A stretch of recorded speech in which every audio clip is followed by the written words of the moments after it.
তে না গিয়ে যারা দুধের স্বাদ ঘোলে মেটাতে চান তাদের জন্য নির্ভরযোগ্য এক গন্তব্য পঞ্চগড়। এই জেলার 3 দিক থেকেই ভারত, হিমালয়ের কাছাকাছি বলে গ্রীষ্মে তীব্র গরমের হাওয়া কিছুটা কম সেখানে। শীত মৌসুমের আগে আগে এখান থেকেই স্পষ্ট দেখা যায় হিমালয়ের সর্বোচ্চ পর্বতশৃঙ্গ কাঞ্চনজঙ্ঘা। পর্বতের চূড়ায় শ্বেত শুভ্র বরফে সোনালী রোদ দেখলে মনে হবে হাঁটা দূরত্বে বুঝি দাঁড়িয়ে সেটি। বাংলাদেশের সর্ব উত্তরের এ জেলাটির বাংলাবান্ধে স্থলবন্দর থেকে আকাশপথে এর দূরত্ব কেবল 11 কিলোমিটার। কৃষি নির্ভর ঘন সবুজ জনপদ থাকে অনেকটাই আরামদায়ক। করতোয়া, ডাহুক, মহানন্দা, তালমা, পাঙ্গা এবং চাওয়াই ছাড়াও অনেক পাহাড়ি নদী রয়েছে এই জেলায়। হিমালয় অঞ্চলের শৈত্যপ্রবাহের কারণে এই অঞ্চলে শীতের তীব্রতা বেশি। বাঙালি ছাড়াও এই জনপদে রয়েছে রাজবংশী, কোচ, পলিয়া, সাঁওতাল, ওরাওদের জনবসতি। জেলাটির 3 পাশে আছে ভারত। ভারতের পূর্ণিয়া, পশ্চিম দিনাজপুর, দার্জিলিং, জলপাইগুড়ি ও কোচবিহার জেলা ঘিরে আছে একে। এখান থেকে নেপালের দূরত্ব কেবল 61 কিলোমিটার, ভুটান দাঁড়িয়ে 64 কিলোমিটার দূরে। জেলার নামেই বোঝা যায় অতীতে সেখানে 5টি দুর্গ বা পরিখা বা শহর ছিল। প্রাচীন বাংলায় পুণ্ড্রনগর রাজ্য ছিল পঞ্চনগরী নামে। কালক্রমে নাম হয় পঞ্চগড়। এর মানে 5টি গড়ের সমাহার, যেগুলো ছিল ভিতরগড়, মীরগড়, হোসেনগড়, রাজনগড় ও দেবেনগড়।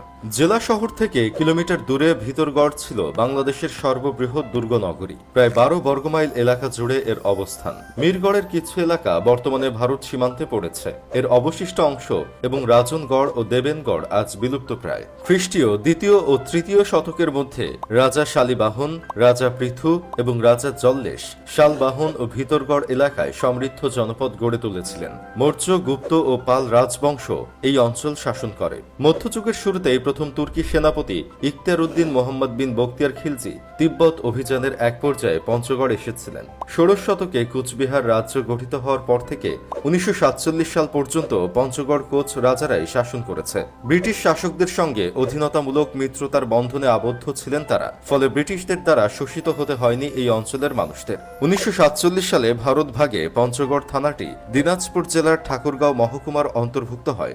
1980 সালে 1 জানুয়ারি 5টি থানা নিয়ে পঞ্চগড় হয় মহকুমা। আরো 4 বছর পর হয় জেলা। কেবল দূর থেকে কাঞ্চনজঙ্ঘা নয়, পঞ্চগড়ে দেখার আছে অনেক কিছু। এখানে আছে পৃথু রাজ পরিবারের আত্মহননের স্মৃতি বিজড়িত মহারাজার দিঘি। বোদা উপজেলার করতোয়া নদীর তীর ঘেঁষে বড়শশী ইউনিয়নে আছে হিন্দু ধর্মাবলম্বীদের প্রাচীন মন্দির বদেশ্বরী। আটোয়ারী উপজেলার মির্জাপুর গ্রামে আছে 1679 সালে নির্মিত মির্জাপুর শাহী মসজিদ।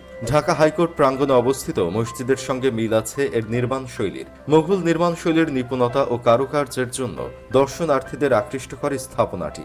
আটোয়ারী উপজেলার মির্জাপুর ইউনিয়নের 12 আউলিয়া মাজার, দেবীগঞ্জ উপজেলার 18 শতকের গ্রিক স্থাপত্য কৌশলের গোলকধাম মন্দির, তেঁতুলিয়ায় নয়নাভিরাম ডাক বাংলো আর পঞ্চগড় সদরে 2000 সালে স্থাপিত রক্স মিউজিয়াম ঘুরে সময় চলে যায় পর্যটকদের। ধান ও গম চাষেও পঞ্চগড়ের সুনাম আছে। খাদ্য উৎপাদনে উদ্বৃত্ত জেলাটিতে ইদানিং ছড়িয়েছে ভুট্টা, কমলা লেবু, বিদেশি ফল, ট্যাং, মাল্টা চাষও। তবে চা চাষ জেলার মানুষদের ভাগ্য পাল্টে দিয়েছে। সমতলেও যে চা চাষ হতে পারে তার উদাহরণ তৈরি হয় 2000 সালের পরে। 3000 একরেরও বেশি জমিতে চাষ হয় চায়ের।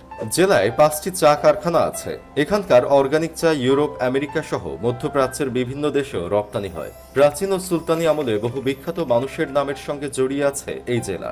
সুলতান জালাল উদ্দিন ফাতেহ শাহ, সুলতান বারবক শাহ, খুররম খাঁ, মীর জুমলা, সুবাদার ইব্রাহিম খাঁ, ফতে জঙ্গ এবং মধ্যযুগে দেবী চৌধুরানী, ভবানী পাঠক, ফকির মজনু শাহ প্রভৃতি ঐতিহাসিক ব্যক্তিত্বের সঙ্গে পঞ্চগড়ের নাম ও স্মৃতি নিবিড়ভাবে জড়িত। বীর মুক্তিযোদ্ধা বঙ্গবন্ধুর ঘনিষ্ঠ রাজনীতিক সিরাজুল ইসলাম, বামপন্থী রাজনীতিক কমরেড মোহাম্মদ ফরহাদ, বিএনপি নেতা সাবেক স্পিকার ও আইনমন্ত্রী মির্জা গোলাম হাফিজ, সদ্য সাবেক রেলমন্ত্রী নুরুল ইসলাম সুজনও পঞ্চগড়ের সন্তান।